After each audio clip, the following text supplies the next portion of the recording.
All right, folks, welcome back to the Property Couch podcast. And we've often said money is simple, but behavior is hard. And the question is, what can we do to make sure the behavior doesn't derail our goals? Ben, how do we cover it?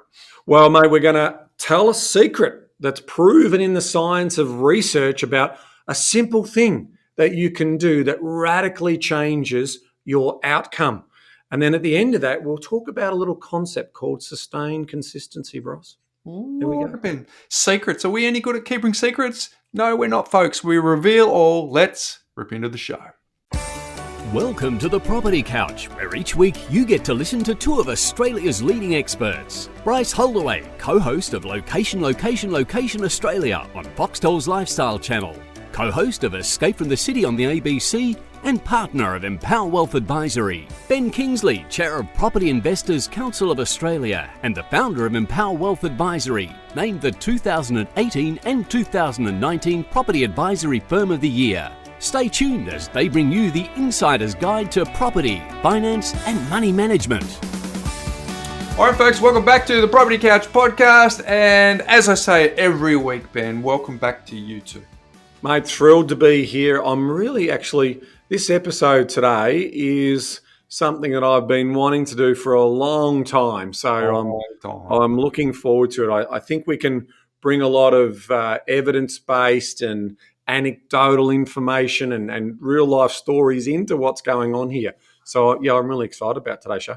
Well, I think you're bang on, but pop quiz, question without notice, Ben. Tomorrow is Friday. What's significant about tomorrow? What's significant about tomorrow, Friday? It's the last day of the week. It is TGIF, 100%. I'll give you a clue, Ben. Something happened on this day back in 2015, and it's tomorrow.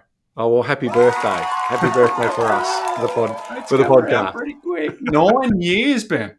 9 years. Wow. Like, far out. That's just flown. It is just flown. So, folks, it's our 9th birthday tomorrow. Episode 1, We Fix Bad Property Investment Advice, was on February the 23rd, 2015, Ben. Who would have thunk it? So here we are. Tomorrow's the 23rd of February, 2024. If my maths serves me correctly, Ben, we are 1 year shy of hitting 10 years in this game. So it's been a long time.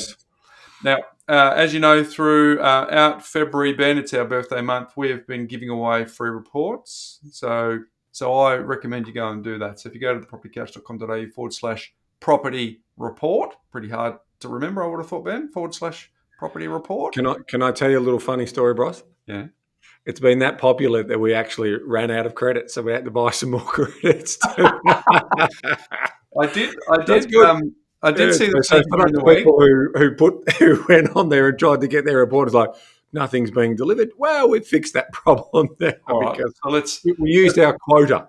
Let's apologise to those folks, Ben, and just say, hey, look, we got a few extra credits. And We've doubled up. We've even doubled up. So we're not going to run out of credits. Well, we hope not. Let's see, tens of thousands of people get on there. If they go back and check that out, folks, you can get that. So thepropertycouch.com.au/property report, you can actually get that for free. And I challenge you to go and have a look, Ben. It's for the folks listening to this, because don't assume basic data. There is a lot of meaningful stats in that report, which we're really proud of. So go and get access to that for free. And Ben, I just want to remind everyone, I'm probably going to do it routinely throughout the year, but we're trying to get 100,000 subscribers. So we've started the year at 76,000. So if you listen but you don't subscribe, if you could just hit the subscribe button, that would be super helpful. And of course, if you could screenshot an episode that really resonates with you and share it with a friend, we would be very, very grateful for that sharing. You've got an upcoming webinar, Ben, that you want to talk about. 27th. Yeah, if I can put my picker hat on. So on the 27th of February, 7 to 8 p.m. Australian Eastern Daylight Savings Time, we've got REBA's chair. So REBA is the Buyers Agency Association of Australia. Melinda Jennison. So she's going to come on and talk about the 2024 market outlook as they see it, the key elements of what to look out for. And you're also going to learn a little bit more about what a buyer's agent brings to the table. So Remember, those are for members of Picker. Thank you again to all those people who are joining. We've had a spike in joining. We've had a spike in donations, so really appreciate that. But this is the value you get, obviously, of being a member. So you'll see there'll be a link in the show notes that will take you to register for this webinar. So please do so. And then Bryce, also, whilst I've got the floor, if I can, I'm doing a little keynote chat. You are? To a group of doctors in Sydney. So there's a doctors conference coming up, and it's called Financial Independence Career Optionality Conference.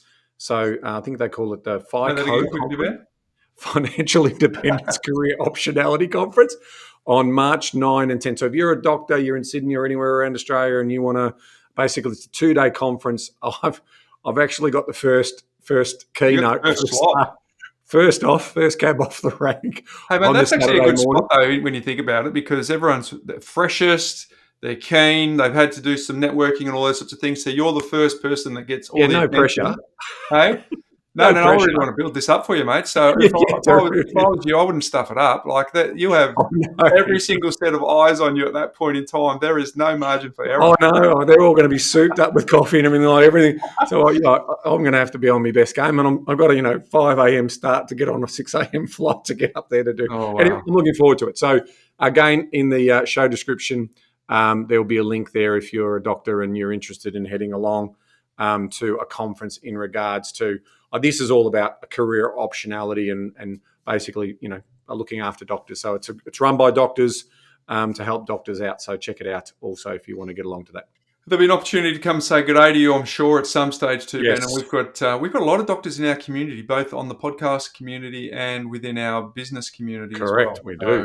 We do. Yes. Clearly, they have a lot of front-loaded low-income, Ben, because of the amount of study and commitment that they have to their craft early days. But clearly the medical community in a lot of forms then has that sort of exponential income growth that they can trap, surplus, put it to work, all those sorts of things. So, well, they've got a lot of HECS debt or help debt to pay off too. So why not? I mean, at the end of the day, they're performing an incredible public service in looking after our, unwell, our sick and unhealthy. And so they do incredible work. And so obviously it gives them an opportunity to get back on a level playing field financially as well.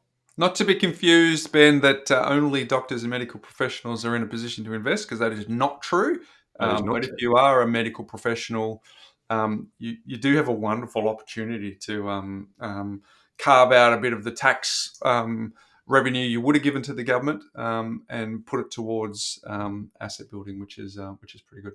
All right, Ben, my Mindset Minute theme today is super simple, but I think incredibly profound. So I just want to land it for the folks at home listening to this, wherever they are, running, gym, train, commuting, whatever it is.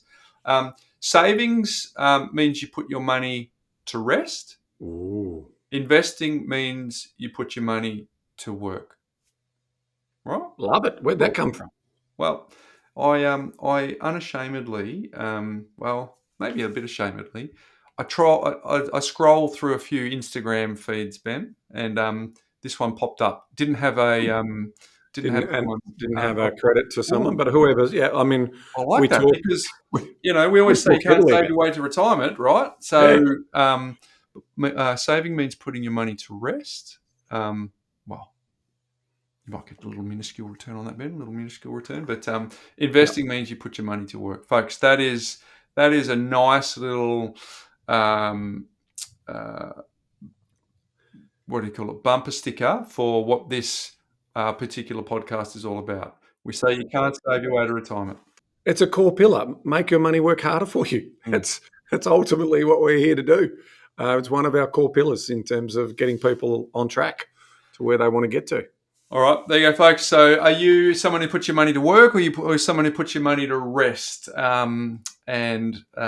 There is a profound difference on which one of those categories you fit in. All right, Ben, today, our central theme of what we want to talk about today is this universal principle that we've talked about many, many times, that money is simple, but behavior is hard. So if behavior is hard, we want to actually tackle that. We want to talk about what can we actually do about that, Ben, because there is a secret that we want to uncover through this podcast is how you can actually overcome these behaviour derailers, and we want to base that in some scientific research, Ben. So it's important for people to lean in on today, because money, in fact, the program that we've talked about for 9 years, Ben, there is no rocket science. It is largely just the nuances of money beliefs and money behaviours and impulse control and delayed gratification and all that stuff. When that gets munged into the basic plan, that's when it goes to custard. And we want to give people some resources to help with that. Well, if you think about, I want to do a couple of little sort of scene setters here. If you think about Money Smarts, it's a rules-based money management system that requires 10 minutes a month to operate. And so once you set your annual targets up, which this time of year is why, that's part of the scene setting piece. I want to say we could have done this in summer series, but by design, we've intentionally delayed it into the late February, because all of those people at the start of January are like, this is it, it's me, I'm going to make a change, it's going to happen, I'm going to set targets, cash flow, cost of living. And now we're coming up to the end of February. Where are you at with that? And so we're trying to come into the behavioural side and give you another opportunity to reset and have a go at this. But we're going to Bryce's point, we're going to base the information that we're sharing in this episode, and we're going to break it down into framework like we love to do. We're going to unpack it. And that's going to also say, actually, that makes a lot of sense. Actually, that makes a lot of sense. Actually, I can relate to that in terms of what it is, because the secret isn't rocket science, but it really does help in terms of how you can change your behaviours to get the outcome that you're looking for. So we're going to have a little look at what some tracking some progress looks like, and break down why that's really important that we do that, Ben. So first of all, motivation and goal achievement, right? So I don't think anyone needs any schooling from us about the importance of goal setting, right?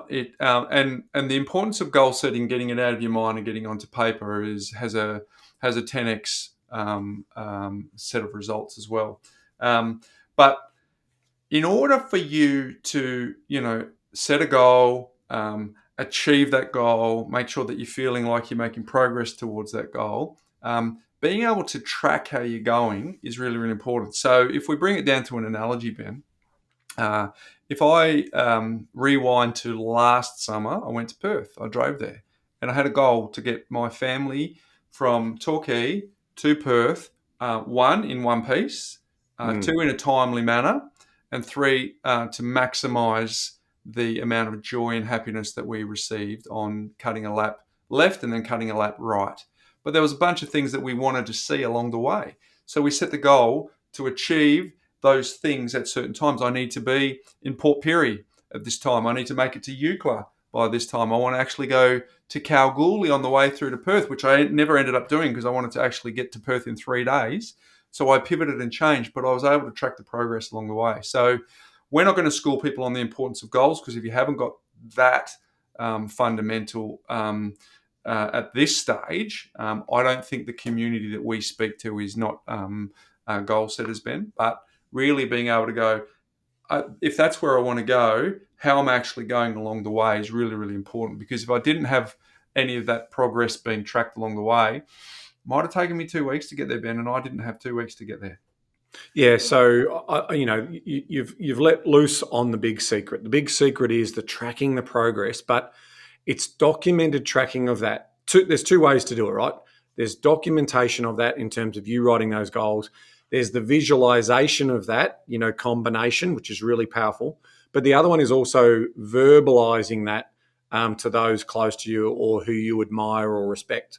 When you make a public declaration of the goal that you're also trying to achieve, all of a sudden, that is highly motivational for a lot of people to, be truthful to their word, right? And to be truthful to their commitment. So that is why tracking progress, documenting that and tracking progress for motivation and goal achievement is one example that's clear in the research, that's all being done academically, that is a very, very powerful way to help with motivation and to help you reach those goals when you start to document them. Absolutely. And I guess being clear on what the goal is too, Ben, it's not just I want to have money, it's how much do you want? What will you need in retirement? when do you actually want to get there? These things are really, really important in that goal achievement, because a lot of people just go, I'd like to be whatever word they want to substitute, rich, wealthy, whatever. But part of that is being super clear on actually how much you need to be actually able to get the things that you want at the time. So there's a bit in that, but the baseline is goal achievement happens once we know how we're going towards the goal. Hey, Bryce, can I just pick up on what you just said? Because we're going to circle back for that, right? The reason why there's a combination of things that you said at the start of the show is because when people think in long term, like they think, okay, retire by 60, passive income of X and so forth, that in a lot of respects is loose. And it's not necessarily, they don't know the patterns and the behaviors of how to get there. So that's why what we're going to be talking about in these other parts of the framework are really powerful. So I just wanted to let that live, because we're going to circle back to, this whole concept of delayed gratification versus instant gratification as part of that story. Yeah, stick around to the end, folks, because we're actually definitely going to tie it together, because if money is simple, behavior is hard. We're actually going to unpack some of the science behind why behavior is hard, and then how you can overcome that. And then we're going to close the loop at the end to say, okay, what is that you can actually do about it, so that you don't actually be one of those people that says, yeah, but behavior is hard. You're actually one of the few that actually get across the line on that. So that's important too. Ben, the second thing is the progress gives you a feedback loop that allows you to make sure that you're on track to the goal. So the analogy that I'm thinking about here is, I think I've been definitely sharing with you. I've been sharing with the community a little bit that I'm now a regular park runner on the weekends. And what was interesting about that is the first week I went there, it was quite daunting for me. The thought of having never run 5Ks, have been recovering from a back injury, and then what you do, Ben, I don't know if you've ever done park run, but you turn up and there's a whole spectrum of people in there where I have done a couple of them years ago. So you know the ones where they got the 100 and the 250 a t-shirt and all that. And here I am. I turned up in my boardies because I was going to go for a swim straight after. My shoes were nowhere near as impressive as some of the people that do the impressive times. And so all I could focus on was the pain of the unknown, the pain of I don't know how what the loop actually is. And it's not until you get that first one over the line where you actually go, oh, okay, I can do it. I did it in about 32 minutes, the 5K. So for those people who are runners, you'll know that's not amazing, right? But then what happened is my mate who I'm running with, he goes, I got this app. And so what I do is I track the app, and then I put music in my ears. And now all of a sudden, every time I hit the kilometre mark, it stops the music that I'm listening, and it tells me what I'm tracking my pace at. And I know what pace I need to be now to get near my best time. And so then I go do that, 2nd kilometre, 3rd kilometre, 5th kilometre, away we go. And then what we do at the end is we get the app and we track the splits. So I know in the 1st kilometre I did that, 4th kilometre I did this. And then next week I know that I want to beat my time by 20. I just know, okay, when I'm in the 4th kilometre, when I'm getting puffed, I just got to drop the thing. So you can see I'm getting all this feedback immediately, which is actually then helping me get the goal that I want. So it's no different with any endeavour that anyone does. Some people will do that with cycling. We want to apply this to money, Ben. If you're getting that regular feedback loop, then that's definitely going to help you overcome behaviour derailers. That's why they created the wearables, the Fitbits, and in terms of the Apple Watch, that's also tracking all of the sort of exercise and activity, and then giving you those circles when you achieve certain things, prompts to remind you to stand because you've been sitting for too long. I get a few of those from time to time. And that is because behavioural psychology suggests that when individuals receive immediate feedback on their progress, they are more likely to adjust their behaviour and strategies to improve performance. There is the clue, the important feedback loop in terms of how you're doing that. Now, you won't get a feedback loop on a spreadsheet. I promise you will not get a feedback loop on a spreadsheet. So we're going to talk to you later on about how you get those types of feedbacks when it comes to financial and money management. But it's very clear in behavioural psychology, this is a thing. And so feedback loops are going to be important in terms of changing your behaviours and habits. That's changing the behaviours and strategies on the run to improve performance is the bit, right? If I, again, at the risk of overcooking it, if in the 2nd kilometre I know that my average pace is off track, I know that I've got to put in. I've got two choices. I've either got to put in a few more hard yards in the next 3, or I'm not going to get anywhere near the time I'm going for. So, but I'm very clear on what the goal is at the end of the 5, and I'm now getting that feedback along the way. Third one, Ben, is self-efficacy. I'll throw it to you, and then I'll continue the analogy for me. But what does that mean for people around making sure that they don't have behaviour derailers? Yeah, so I mean, I'm going to use Jamin Fraser's sort of framework around story state strategy here, because what self-efficacy is all about is about belief systems, and certain belief systems in terms of giving yourself permission, or the stories that you're telling yourself. And throughout the journey of advising clients over the years, I definitely have experience coming across people who have really low self-confidence around financial literacy. They have low self-confidence around organizing and managing their money. And so they've got this anchoring or belief system that says to them that it's not possible for them. And so when you start to think about, okay, well, what if I do start writing down some goals? And let's say there may be some savings goals or financial goals. And let's say that I give myself a feedback loop, say maybe once a week or once a fortnight or once a month, like Money Smarts. All of a sudden, the research indicates that when people have that evidence and they're making progress, then that belief system does change those behaviors and it strengthens the alignment with the goal. Okay, so it strengthens that connection and alignment with the goal. And so there's no much greater joy than helping someone who has struggles with procrastination or struggles with a belief system that it's going to be possible for them. So that is one of the most powerful benefits of running these types of habits and behaviors. Is you just start to believe in yourself and believe that you can actually do this. And so that's why I really love this self-efficacy, and the research pointing to it's just going to change your mindset around your ability to be able to do this. It's in the lane of be, do, have. Who do I got to be?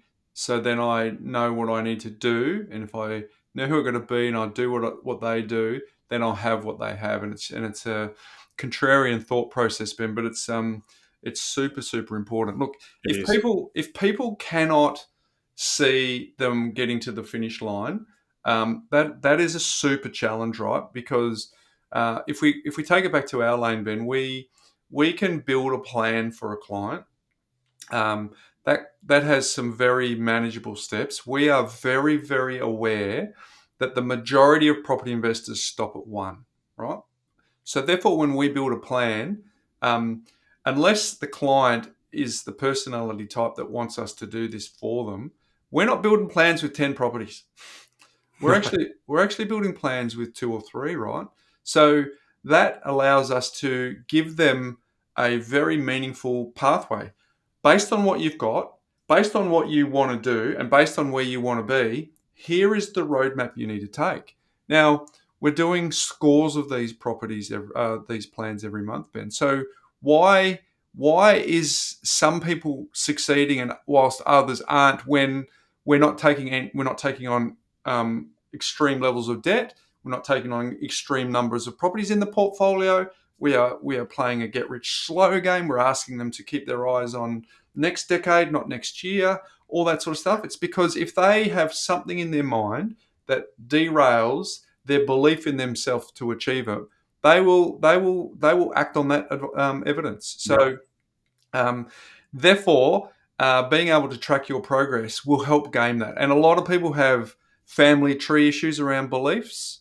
Yep. They have approximation issues around the people that they're hanging out with around beliefs. Some people have career identity challenges that mean they have challenges around their beliefs.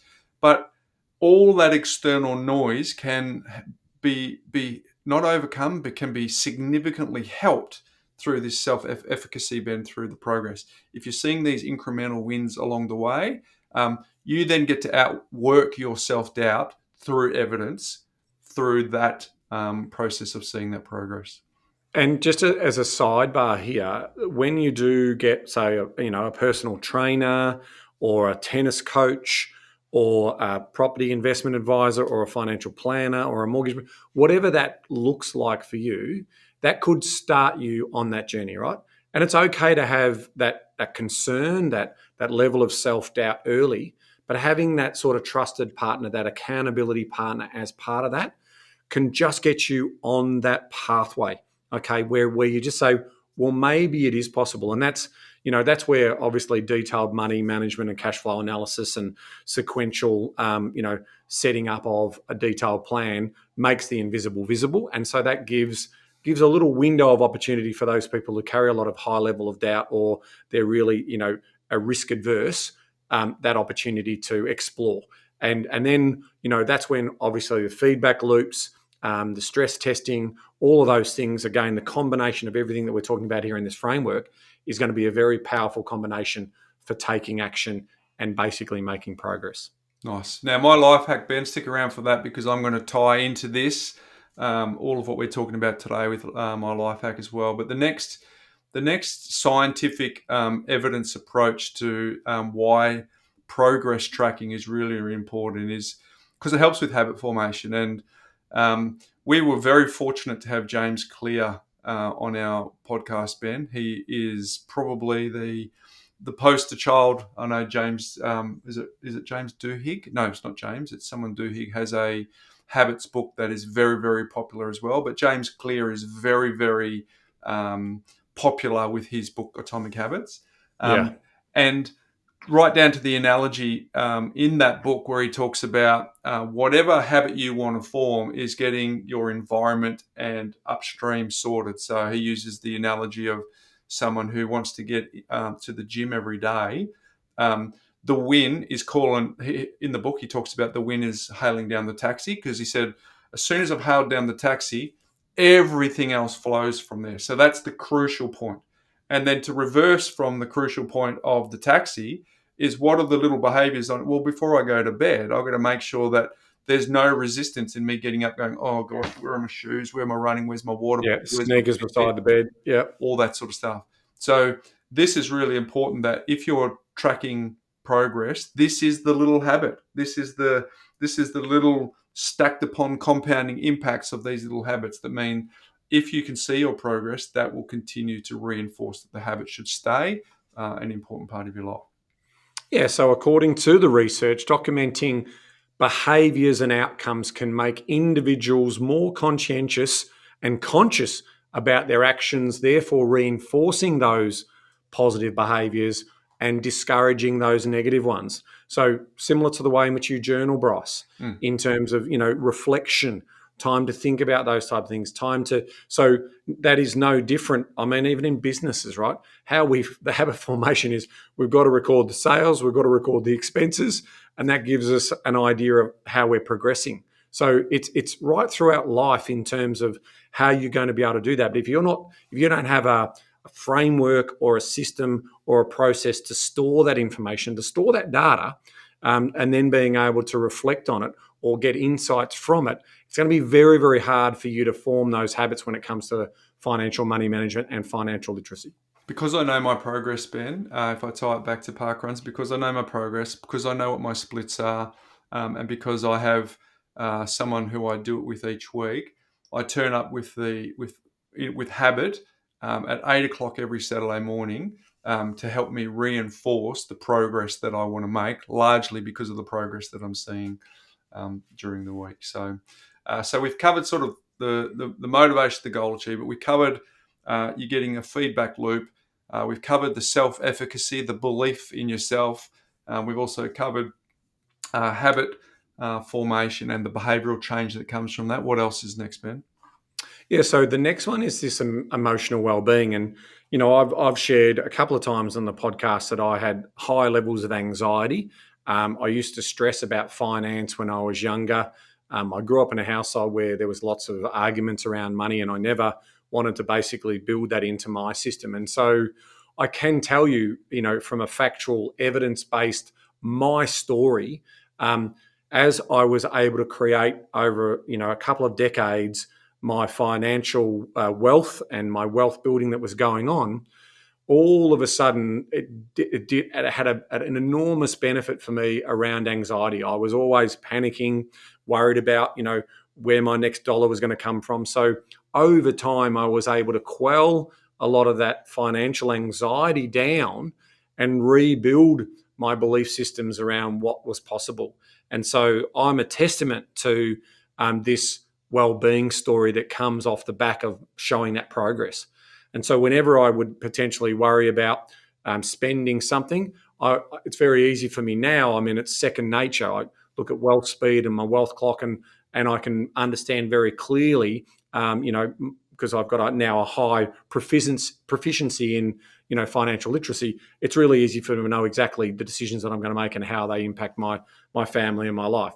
But going through that process is part of that improvement. And so what the research suggests in terms of the psychology is that as you're having those small wins, it's building confidence up, and it's then adding to your level of satisfaction, which ultimately that feeling of satisfaction then builds into a feeling of calmness, well-being, and some might even say happiness in terms of as part of that. So that's my truth. That's my story in terms of how I've been able to get there. So, but it really does. And I think, the other part of that is when you're in a relationship and you're not on the same financial page, by also tracking progress and showing that progress, that can all, to the point of, if I look back in terms of how could have my parents handled their money discussions better rather than them being arguments, was, well, bring up the information, show the data, show the progress that's being made. So if my dad could explain to my mum a little better about, well, this is the consequences of spending now versus having that money, which means we can retire earlier and move to our dream location, Errawonga, whatever it is, then all of that would have been different, I think. And so my view on this is about transparency, putting the numbers on the table, showing the modeling in terms of what that looks like.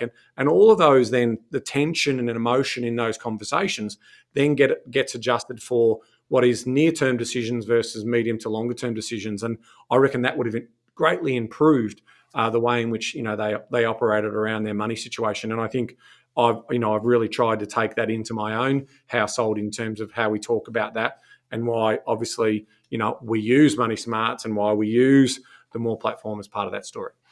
Mate, good on you for sharing that anxiety, because I think it's really important for people to hear that. Oh, Ben as well, sure, okay, because there is a little bit of a pedestal that can happen for you and I that have a platform like this, but you've just shared it. I've shared it, and I'm happy to share to anyone who wants to listen that there is a lot of anxiety and doubts and fears that we've traversed over the journey, right? So that's why we lean so hard into growing ourselves personally, so that we can get more comfortable with some of the decisions that used to make us really, really uncomfortable. So I think it's important that you share that, Ben, so that everyone can hear that. So well done.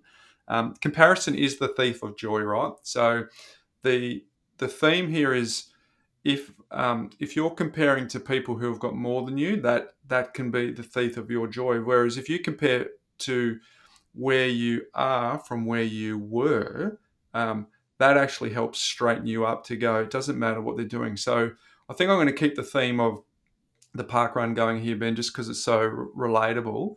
But my best time is 25 minutes and 50 seconds, right? So that's just over 5 minutes 10 per kilometre.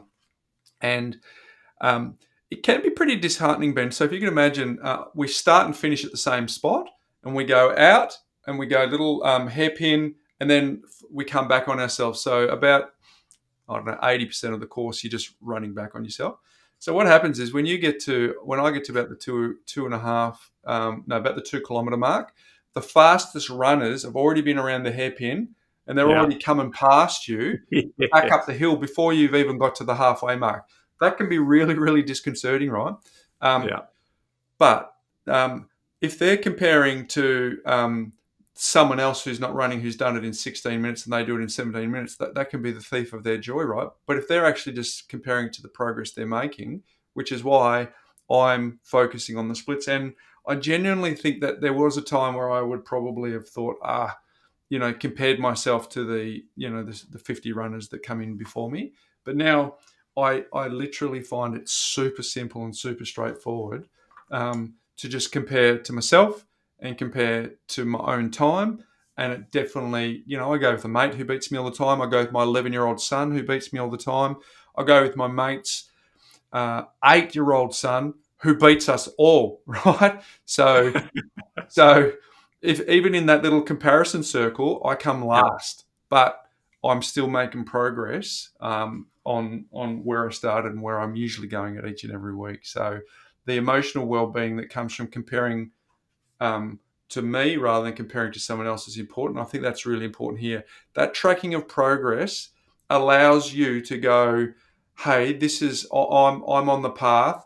I am not going to be susceptible to the behavioural derailers. And there is a proverb that says, where there is no vision, the people will perish. Well, if you've got your vision and the progress along steps along the way to get to that vision, that well-being that emotional space that you talk of is just a wonderful space to be in, and then we get to avoid the comparison game, which is really where most of our joy gets robbed. Beautiful. Next one is number 6, which is basically cognitive load and decision making. Now, this took me a while to, as an advisor, let me just sort of, I can paint this picture. Doing hundreds and hundreds of consultations, I used to love getting into the data, Bryce. I'd knee deep in, this is what a kid's looks like. This is what the next investment probably looks like. Oh, yeah, you can afford that. That's no worries. Private school fee, whacking all the data in, looking at all the modelling. I just get so excited about the modelling. Well, it turns out not too many people are like me, Bryce. Nah. Not too many people like to be overwhelmed by spreadsheet after spreadsheet after spreadsheet of numbers. And so what I learned from that is the cognitive load absolutely is a derailer for people to actually take action, right? That is very true. So I learned that probably in sort of 2012, 2013, a couple of years into us being able to do the work that we do. So these days, obviously, as much as there's 230,000 calculations going on in our simulator, 43 variable movements, all the indexation rolling through it, tax scales and all that rolling through it, we just need to make sure that we keep it simple for those people who want a simplified version of that, because that's going to help them with their decision making.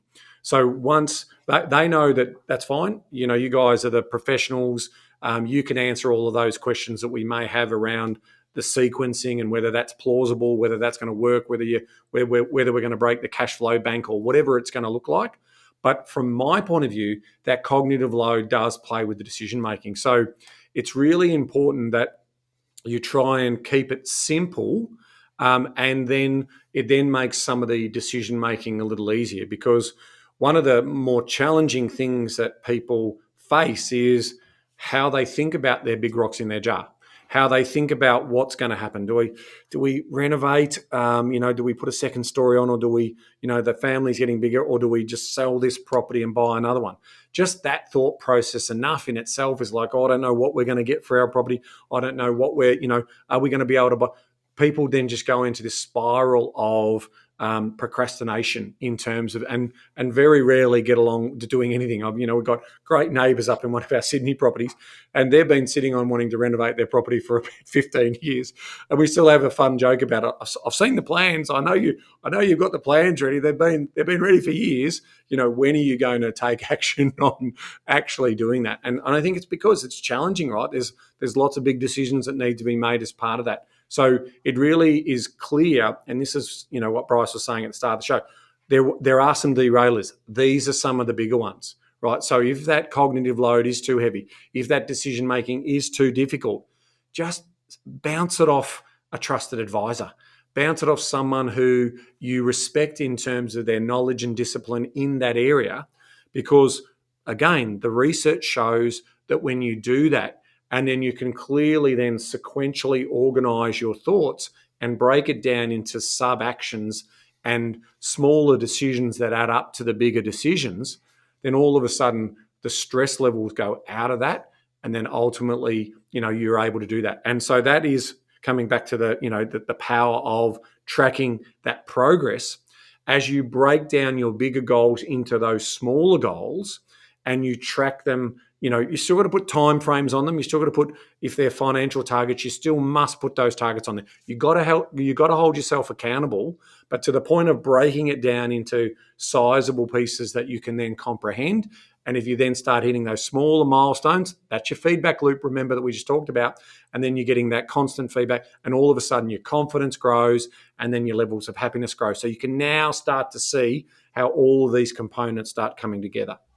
Ben, the former president of the United States, Barack Obama, used to have two suits to choose from. It was the grey one or the black one. And then he'd have a white shirt, and then depending on whether he needed to deliver a speech with authority, put a red tie on, or whether he needed to create some form of loyalty, put the blue tie on.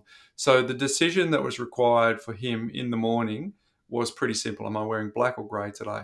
Why is that important? Well, Tim Ferriss calls it, I think it's in the Tools of Titans, decision fatigue. Yeah. And we've only got a certain number of decisions that we get to make in the day. So we want to automate a bunch of decisions and leave our brain as a processor, not a storage tool. And I think that's what a lot of people, particularly when you were talking that story, oh, should I renovate? What's next?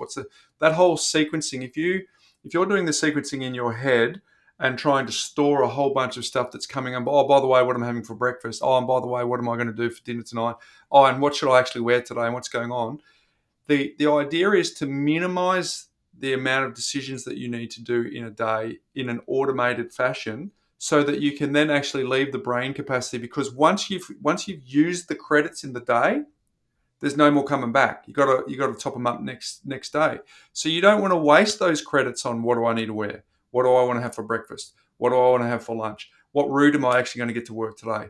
Those are the things that should be automated and done, so that then when stuff comes your way, you actually still have the brain capacity and the still enough credits in the decision fatigue bank that you can actually invest and inject into those, so that you can make better decisions. So that's what I think of when we're talking about behavior derailers, to what you're talking about before.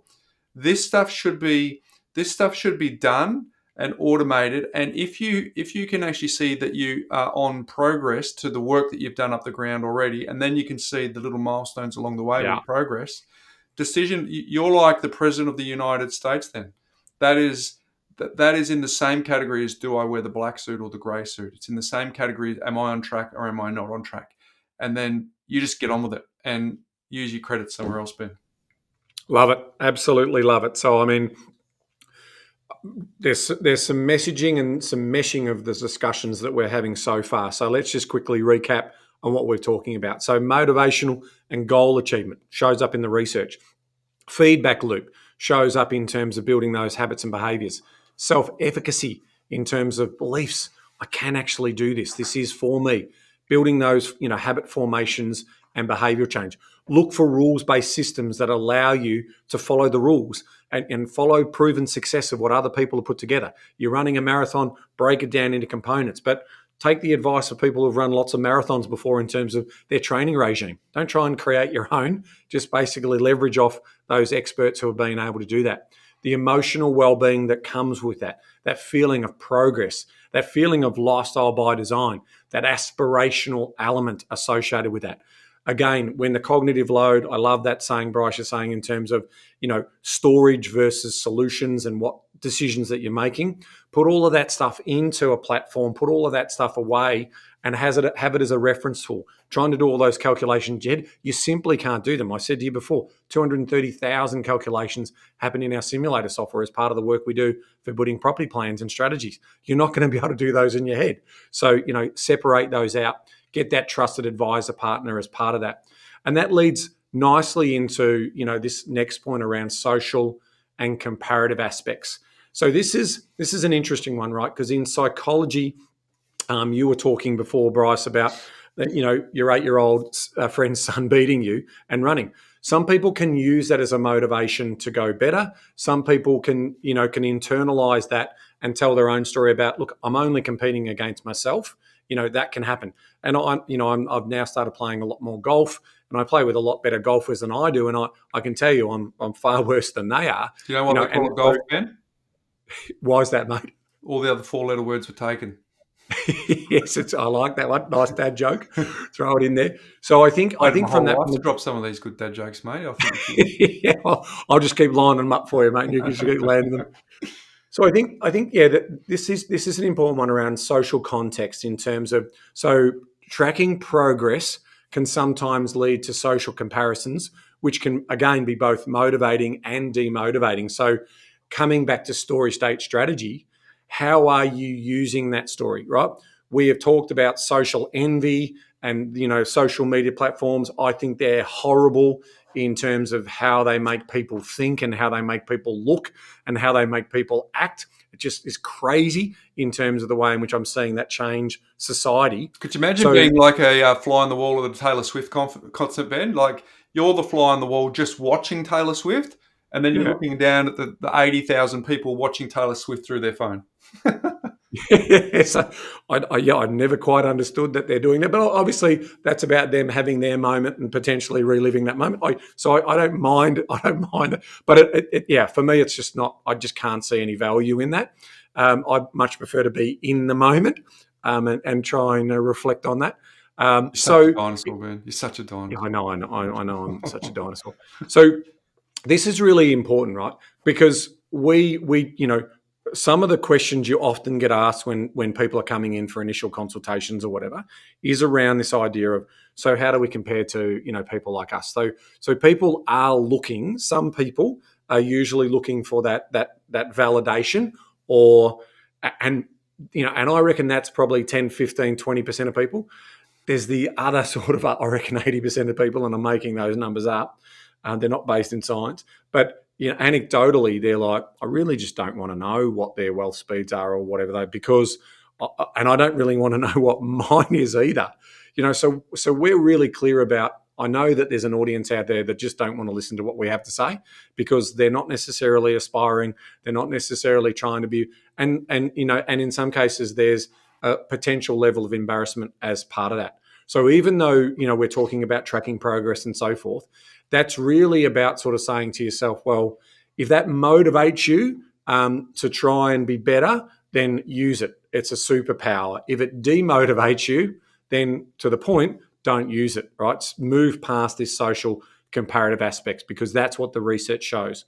If you use it for the power of good, that it's going to help you strive, like if you're competitive with your mate about, finishing that last mile or whatever it is, or, whatever, improving your handicap and playing, in comps or whatever it is in life, just basically make sure that it's not demotivating and it's also not damaging to you in terms of your own sort of mental health. There are some elements of that as well. So that's why we always say, those comparisons around well-being are really important in terms of those personality traits. So again, some people love the challenge, they love the competition. Other people pull away from that. They don't like that social anxiety attached to that. So, treat that one with care, but hopefully you can use it if it does motivate you.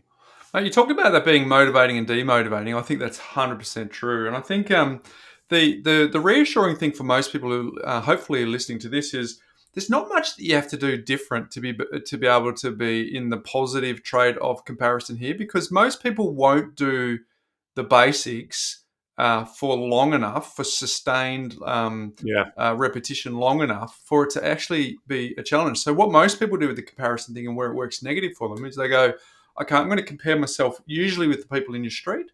And then in response to whatever emotional feeling you have around that, you then default to the classic, well, I'll do whatever it takes to appear better than I am. And what we also know in the research is that people who actually focus on doing things that help them appear wealthier than they are, it usually destroys their wealth, right? Yep.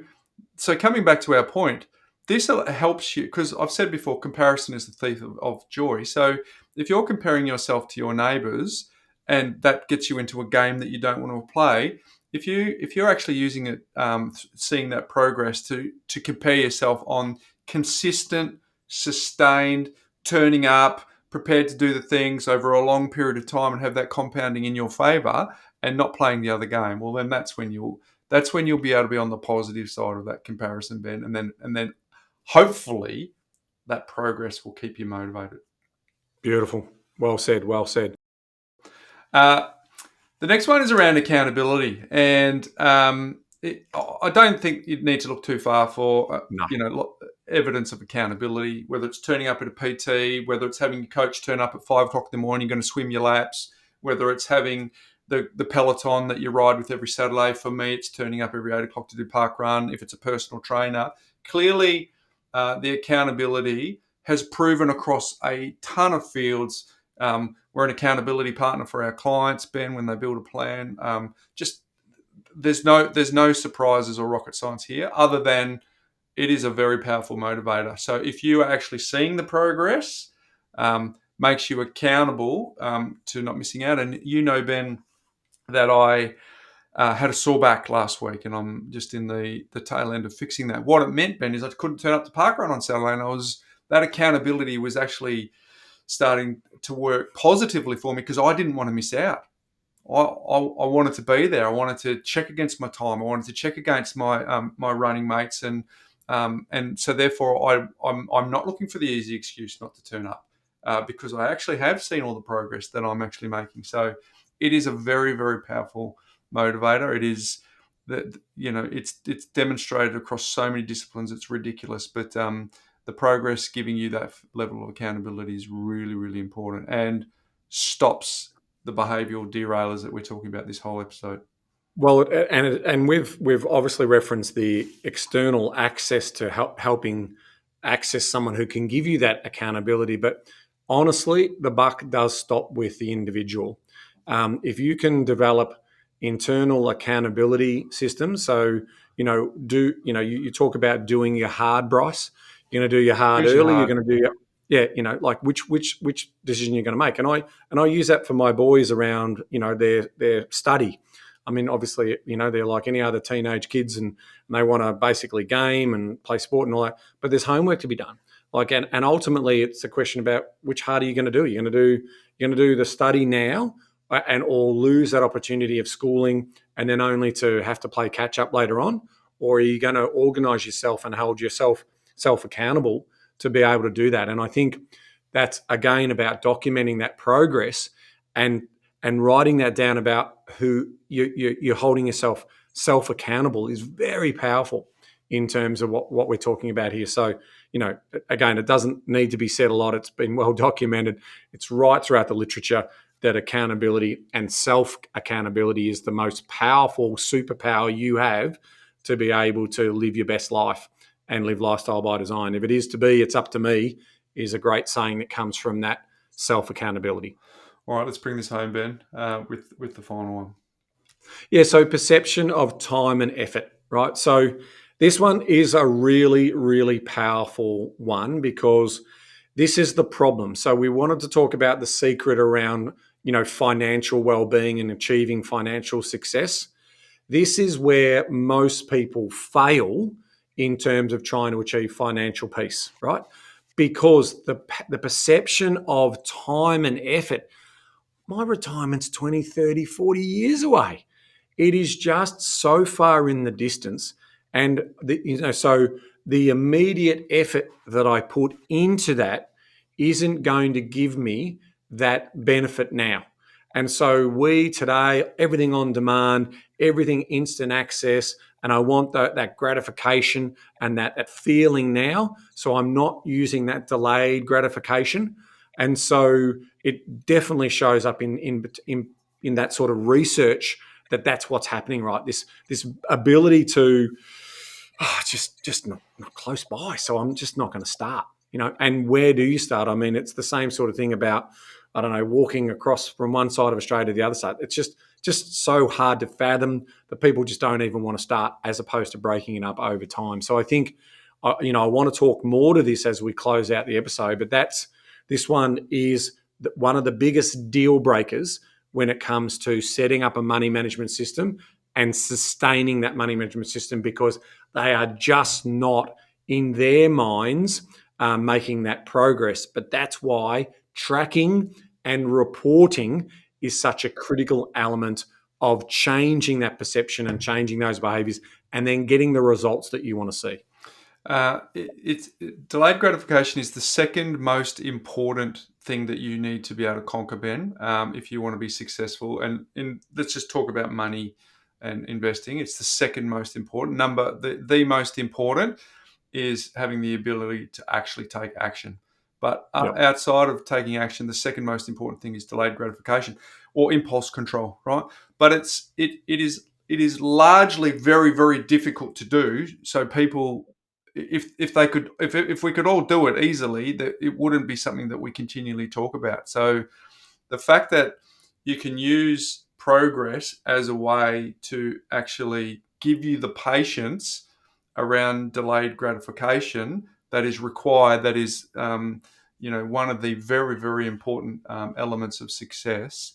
It cannot be understated. And just how can we land the plane? Because delayed gratification is now a platitude, Ben. Impulse control is now a platitude, but it is definitely something that you need to tame. You need to be able to work out how you are going to gain whatever behavioural traits that derail you.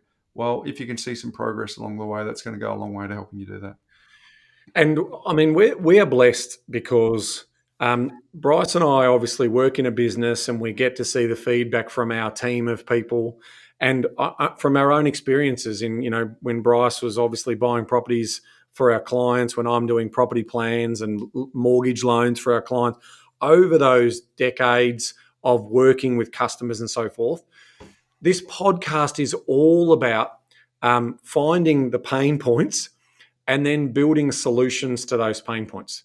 The Armchair Guide to Property Investing showed that storyboard built out, the 5 steps of process: clarify, evaluate, plan, implement, and manage. We showed you that framework. In terms of, the Money Smart system, rules-based money management system that helps you track more surplus and make your money work harder for you. Wealth Clock and Wealth Speed in terms of making you opportunity aware or problem aware. Money Fit, where you can do that comparison analysis. Very powerful around spending, on expenses are a classic one where you can make some change around essential and discretionary spending. Money Stretch in terms of being able to build a tool that allows you to do the cash flow analysis as part of that.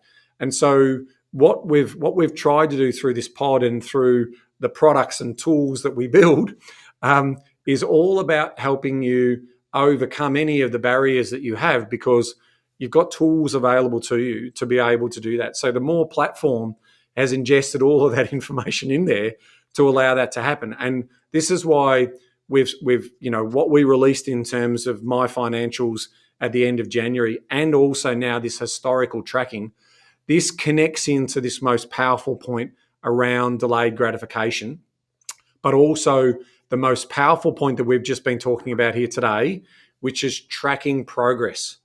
By having the as-at, or what we call the legacy, the historical data, by now being able to load into each financial card all of that legacy data, you are now in a position where you can see those insights and you can see the progress that you're making. And this is super powerful also if you want to bring your partner along on the journey. So by loading all of that information into the More platform or a spreadsheet or whatever you're using, whatever it is that you use, it's showing that progress that's going to be so much more powerful for you, because all of a sudden that instant gratification that you're looking for, you're going to get in the charts and insights that you've been missing. So being, like if I just go out and buy an Apple Watch today and I want it to track my activity and so forth, it only tracks forward. It doesn't have any of that backtracking. So we said, well, that's what the platform needs. Basically, More needs the ability to go and load all of that historical information so you can get rid of your spreadsheets and backdate all of that information. And then all of a sudden it's like, wow, we are making progress towards lifestyle by design. We are making progress to our next financial or personal goal. And so that to me is the exciting bit in terms of what we're trying to pull together here.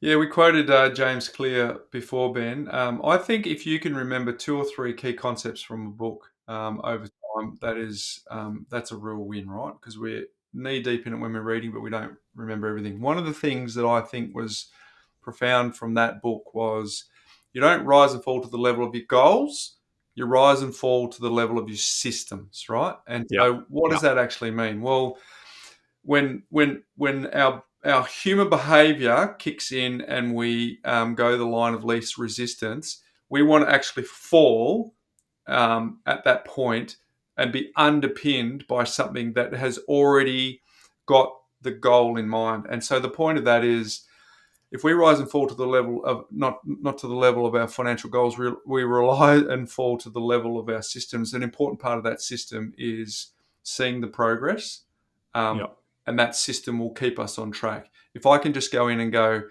I'm feeling a bit wobbly, I can see I'm making progress, back on track. That's the water level. That's the watermark. That's where we go. And I think once we can really let that land, I think it gives us the best chance here, because we're just trying to find solutions to problems. You talked about the book before. Our solution was, we thought that the problem at the time was that the market didn't need another property investment book, right? Because there were so many of the people who went before us, and it was all about them being the hero. So our solution was, well, let's write a book about the reader being the hero. And I think that's been part of our success. Then we got a podcast, and then we had a podcast. What's the problem? Well, people are not being fully informed about the insider's guide. So we created the solution was to give people the insider's guide. Then we go to Money Smart, same deal. Here's a system. Then we go to 7-day float.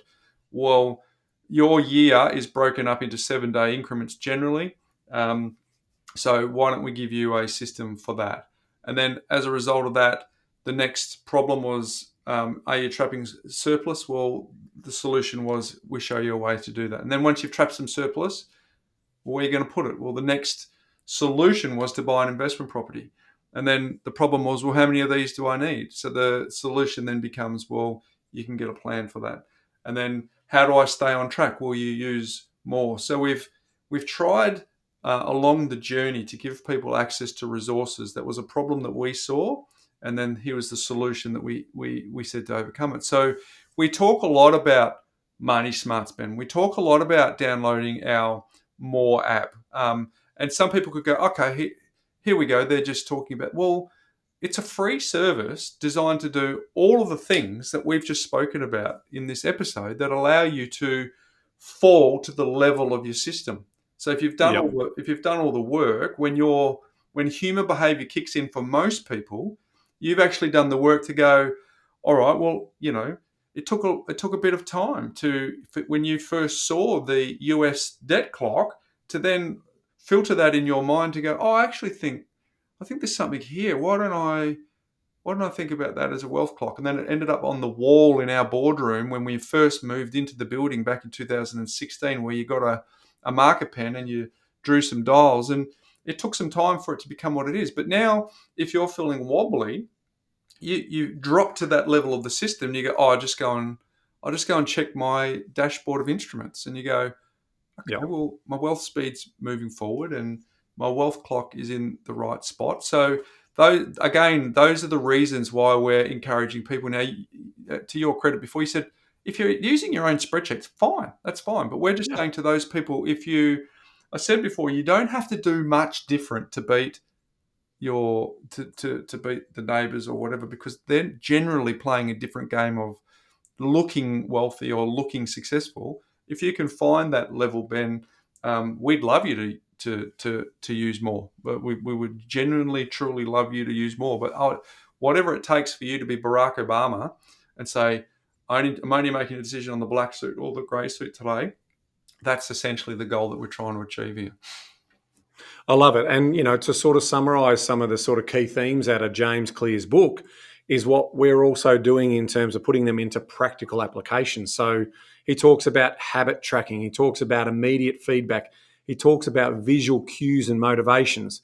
He talks about measuring for improvements and awareness, not results. So they are sort of some of the broader themes. And we're doing the same thing. We're basically saying, what are the problems people have got that we know, that we see through the clients that we work with day in, day out across our business? And how can we spread that love? How can we pay that forward in terms of giving everyone the best tools and systems to use to be able to go and do that? And that's our vision. That's the way in which we want to see the world. So we want, we've got 47,000 people who are now using our platform. We want hundreds of thousands of people on there to get the benefit of how they operate in terms of that. And so there can be no excuses in terms of, now tracking progress is the most powerful way, and recording and reporting on that through the insights that you get, which are automatically calculated for you. There's no cognitive load. You just need to put some data in there. All of that information, those insights come to life based on that. So all of that work's done for you. Then really it is up to you in terms of self-accountability that we were talking about before. And I think that's why tracking progress is so powerful. That's why it's built into software games, it's built into watches, it's built into Fitbits, it's built into everything, because the science says that if you can break that down and report to me and give me some instant feedback, then I'm going to be more engaged. And so hopefully by adding the legacy data that they can now go in and put all that historical data into the More platform, into your financial cards, man, that is going to be super powerful for you. Can we do a little footnote here to the big behemoths who are making games for our kids, Ben? Maybe just drop the tracking progress from them so they don't have to check in every day for them to feel like they're making progress. Yeah. Well, that's the addiction tool. If we could get that same addiction, if we could get that same addiction into people running their finances at home, I tell you what, the world would be a far better place to be. A lot less credit card debt, and a lot more productive debt, and then obviously a lot more financial peace in the world, because everyone will be better money managers. And there's nothing more important than a society where people basically can achieve what they want to achieve through a bit of effort and a bit of work as part of that journey. All right, so let's bring this home, Ben. So the reason that we spent a lot of time saying the importance of tracking progress was for a number of things. One was for motivation and goal achievement. Two, to create the feedback loop. Three, the self-efficacy and the belief in ourselves. Number four, the habit formation and the related behavioural change that comes from that. Number five, improving emotional well-being. Number six was around that cognitive load and the decision-making and reducing that load. Number seven was both the motivating and avoiding the demotivating parts of social and comparative aspects. Then we talked about the accountability that comes from tracking progress. And then finally, we talked about the perception of time and effort around that delayed gratification piece as well. So, folks, if you don't believe in our focus here on how important tracking progress is, hopefully that scientific evidence-based approach is going to give you that little bit of motivation to create a system that you can fall to that allows you to move forward on your goals. And Bryce, if you need a word theme in your mind, what's actually two words, think of it like this: sustained consistency. That's what I summarize it down to. So if you're getting a little bit wobbly, just say, all right, sustained consistency. That's the trick. Because if you think about that motivational thing in your mind that says, oh, I need to sustain consistency, that's what's going to get me there. If that's the trigger for you then to take the action and do the reporting in terms of the tracking and reporting, I'll tell you what, you're going to be a superpower.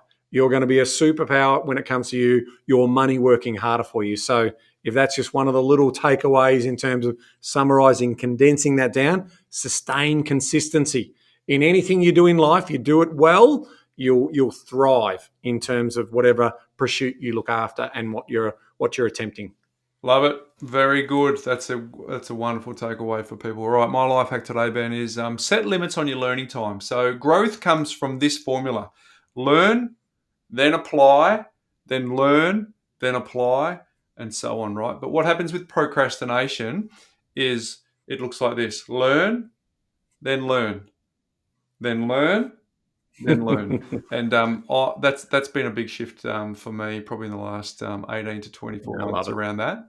It's the application. You sign off every week on it, but that, for a lot of our listeners who hear you say knowledge is empowering, but only if you act on it, they can go, they can go into a program where it's, that's just how Ben signs off.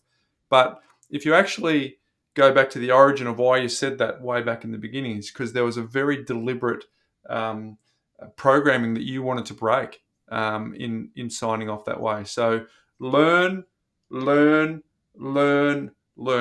If you do that, you're not learning really. You're consuming. So excessive learning becomes procrastination. So how's this? For every hour that you study, spend an hour applying as well, so you get that even balance. So, but many people think it goes like this, Ben: motivation, then action. Okay, sounds good. It's a nice little bumper sticker for that one as well, since we're collecting bumper stickers today. But when in reality, it's actually more like small action becomes motivation, becomes more action. So, for example, part of the procrastination movement is around just start something for 2 minutes. That's it. Set the goal to just do it for 2 minutes. Because what happens is you get there in 2 minutes and you realize it was the starting was the hard part anyway. And then you got that momentum. And so that small action then becomes the motivation to keep going and get more action. So, folks, the small action today, if for you to get the motivation to get more action, is essentially go and load your details into more. Because as Ben says, you actually don't have to do like an Apple Watch where you only get progress from today. There is a historical tracking feature that allows you to put in significant points in the past so that you can measure progress and get that feeling. And all of those 9 things that we talked about today, Ben, you get to do that instantly based on the fact that you will set the goal and then you'll be able to get all of those, the self-efficacy, the feedback loop, all that stuff that we talked about. So that's the small action today. So my life hack, folks, is to go small action will turn into the motivation that will turn into more action. So knowledge is empowering, but only if you act on it. Well, the acting starts with just some small little action that gets you going. What's making progress today, Ben? Love it. Well, I think there's a couple of obviously emerging stories that are coming out, but now with obviously, 13 interest rate rises, and a lot of people don't realise that even with the November rate rise, that's now only going to really start appearing in the February data in terms of, that final repayment is now kicking in across most banks, as they wait for that sort of period of lag.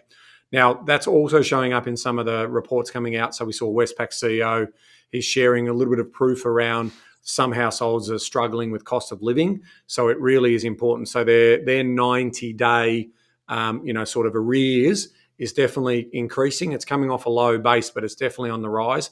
That's only natural with the amount of increases that we've had in the cash rate. So that is definitely reducing the amount of disposable income that are inside households. So we do think that the economy is going to continue to slow. And we do think off the back of that, unemployment is going to come lower. And then hopefully off the back of that, we're going to see, that sort of interest rate easing cycle happening around the middle to the second half of the year. So there are definitely households out there doing it tough. When you are thinking about your household, please think about essential and discretionary mindsets. So you can basically really just focus in on getting through this cash period.